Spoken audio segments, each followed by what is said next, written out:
Hello, crypto boys and ghouls, and welcome back to the channel, Tales from the Cryptmancer, where we feature content on play-to-earn games on the blockchain, such as Splinterlands. And in today's video, I wanted to share a story and the reasons behind why I recently bought an asset that has no current utility and really no current value within Splinterlands.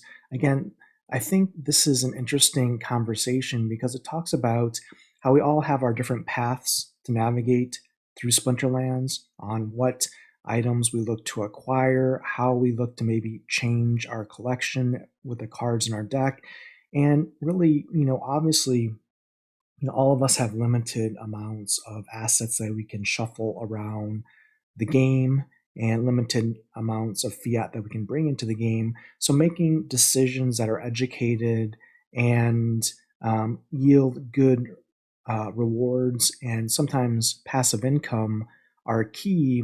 But there's also times where we have to look at the long game, look at the big picture, and maybe invest in assets that might not earn anything passively today and sacrifice some of that opportunity cost to get big benefits in the future.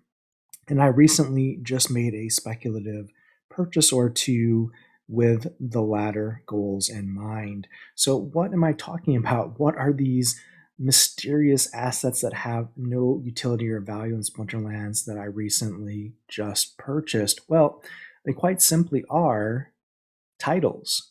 I recently picked up an Explorer title and a Legionnaire title in Splinterlands, and yeah, they don't do anything for me except put a little flair around my name in the game, which, well, isn't very impressive, honestly. But why did I look at picking those up? Because in the past, those titles provided SPS airdrop points, so you can get passively SPS from them, but now they do nothing.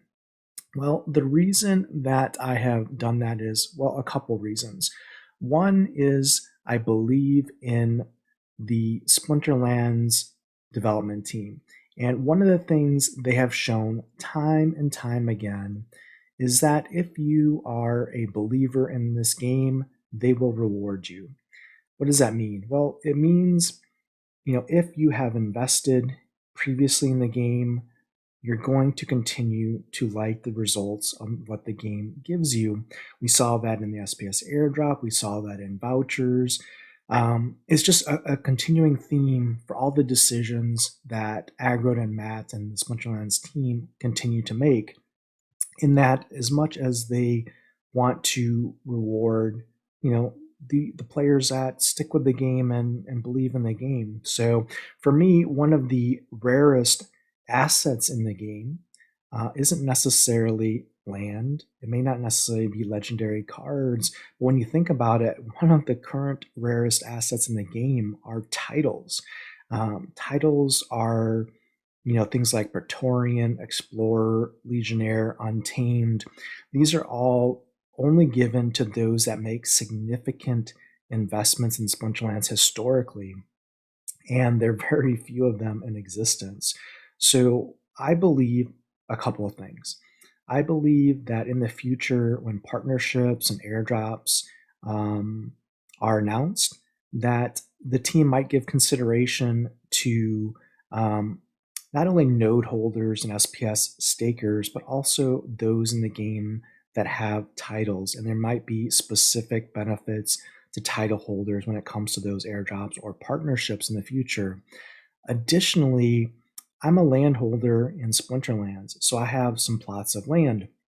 And for me, I believe that titles will be exponentially valuable when it comes to land, whether through production bonuses or other bonuses. I believe that if your account holds a title, I think the team will reward all of the land that you own or rent to have benefits if you have a title. So for me, this was a bet on the continued focus of the Splinterlands dev team on investors and asset holders within Splinterlands. Two, I think as a landholder, it will bear fruit quite literally in the future for my land to have a title. And right now, because there's no real value or utility around titles, you might be able to get them for a reasonable price. Maybe not a cheap price, but certainly one that if you're a speculative buyer could return more rewards in the future than your investment cost. Additionally, with the non-card market set to release, well, probably very, very soon, the ability to buy and sell titles will become more available and more common. So right now, if you trade or buy or sell a title, it's a little bit, you have to use a middleman probably, and you have to, trade with someone that's trustworthy because there's not a tokenizable asset really. You just have to like transfer in the game. With the non-card market being released, that won't be the case anymore. You'll have a free market, you'll have available pricing that everyone can see, and things, well, could get more expensive when that happens. So that's also something to be aware of. And one other thing I wanted to call attention to was actually just announced the other day, and it reinforces again why I think the decision to look at titles has been probably something worthy of. And that is, um, we look at the announcement for Splinterfest. What is one of the perks of Splinterfest? Well, it is an in-game title here. So this is something that the team is going to give up to 1,000 attendees of Splinterfest. And obviously, they're not going to give this out to Splinterfest dedicated Splinter fans without it having some kind of utility now or in the future. And right now, the title isn't going to give you any in game benefits, but for them to give this to you as part of a ticket for Splinterfest or a VIP experience, there definitely has to be something planned in the future for titles in my mind. So for me, this was a certainly a speculative purchase, but again, one where I'm willing to reallocate assets into this to speculate on it and not get any initial returns on the money that I've spent here, the assets that I've converted to this. And that's okay because again, I think long term this is a good play. We'll see how it goes, but again, it goes to your strategy and path in the game may not be the same as everyone else's, and sometimes it might make sense to zig when other people zag. So again, what I would say is just as I leave this video, when you look at the available options for you to pursue in Splinterlands, sometimes the right choice may not always be the obvious choice.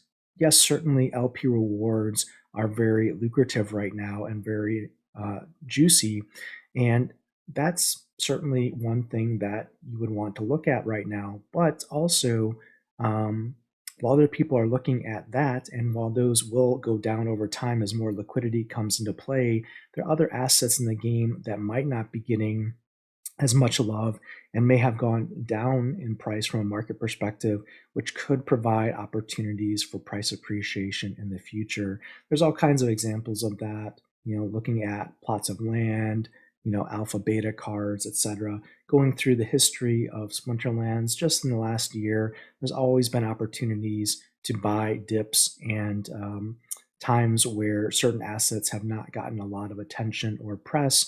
But again, it helps to be ahead of the curve. Look at the roadmap, look what's coming up in the future, and plan accordingly. Just be one step ahead of the general community, and you might do all right.